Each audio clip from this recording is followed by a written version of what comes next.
Welcome to Hometown Happenings. I'm Carol McCarthy, and I'm here today in the Washington Square Mall, who have been so kind to let us in their always 75 and sunny atmosphere here with Linda Widowich. And she is here with her special guest, Elsie.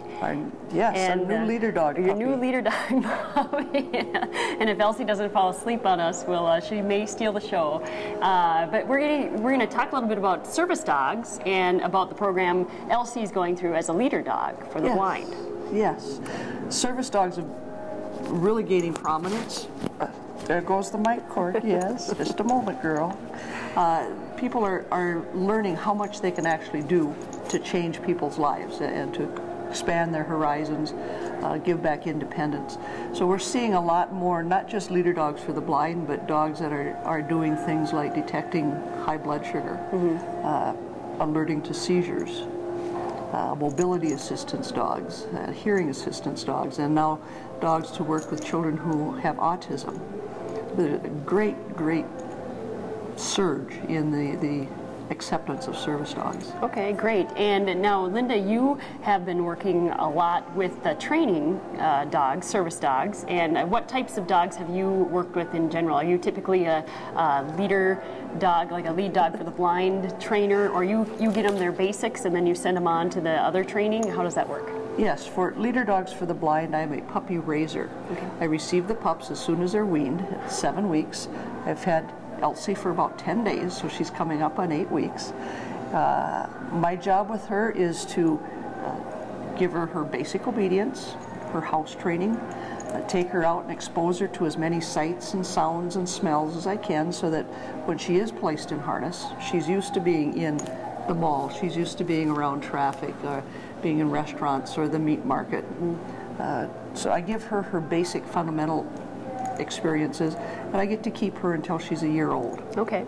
Then she'll go back to leader dogs and she'll meet an in-harness trainer, somebody that puts the harness on her and teaches her to guide in all the situations that I've had her in previously. Okay. I also work with Can Do Canines of Minnesota, and they do mobility, hearing, blood sugar, and autism dogs. So in that capacity, I'm not a puppy raiser, although I have done some short-term fostering, but I am a field trainer. So when the dog is matched with their person and they're placed in the home, then I go into the home and work with the team on skills that they need in the home and skills that they need out in public. Okay. All right. Now, Elsie is a pure lab, is that correct? Yes. All right. Now, do you have to have special breeds of dogs to be a service dog? You know, are there types of breeds that you don't typically use and breeds that you do typically use? It varies from organization to organization. Leader Dogs runs their own breeding program, and they breed and place about 70% labs, then golden retrievers, German shepherds, and they do a few standard poodles for people who have allergies. Okay. Other organizations use other breeds.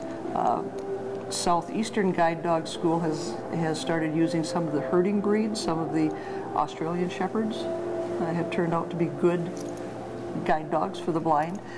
Can Do Canines here in Minnesota uses a variety of small dog, even mixed breeds, as hearing assist dogs. The dog doesn't have to be very big to alert that somebody's at the door or the phone is ringing, the alarm is going off, whatever. Okay. They can use small dogs for that.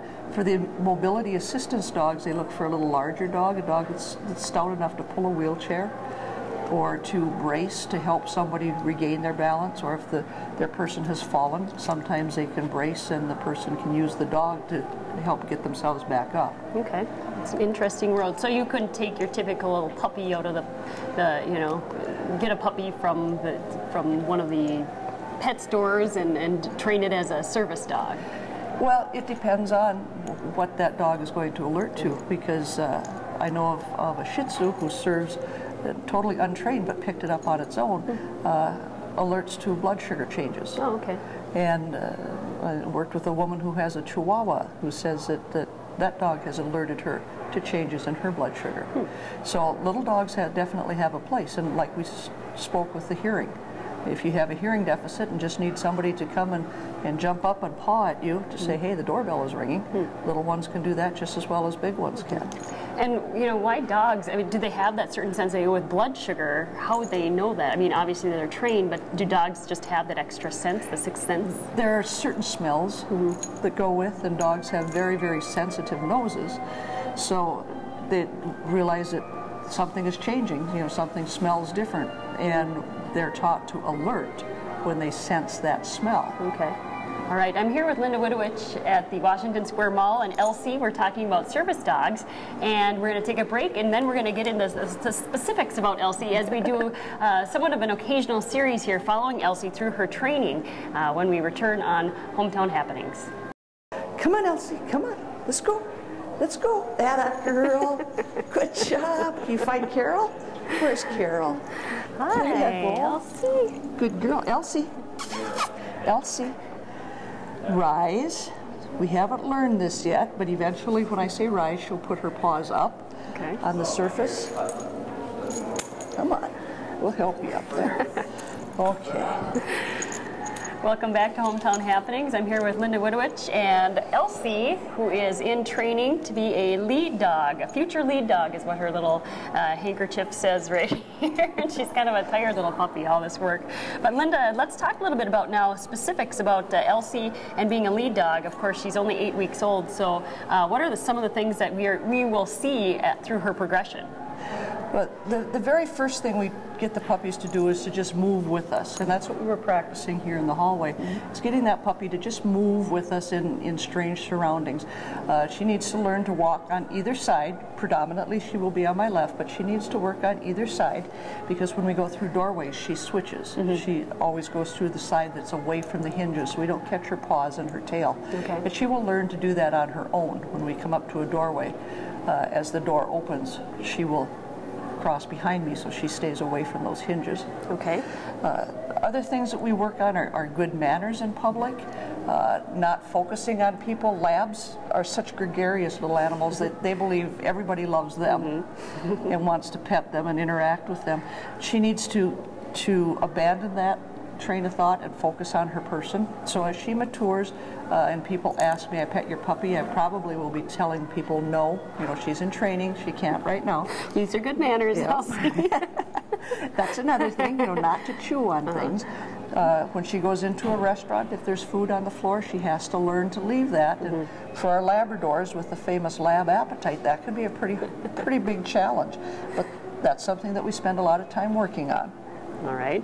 And I noticed that now she has, of course, she's got the special gear on. We've got the lead dog, future lead dog, and then she's got some tags on her that I identify her as such. Yes. She has her puppy tag.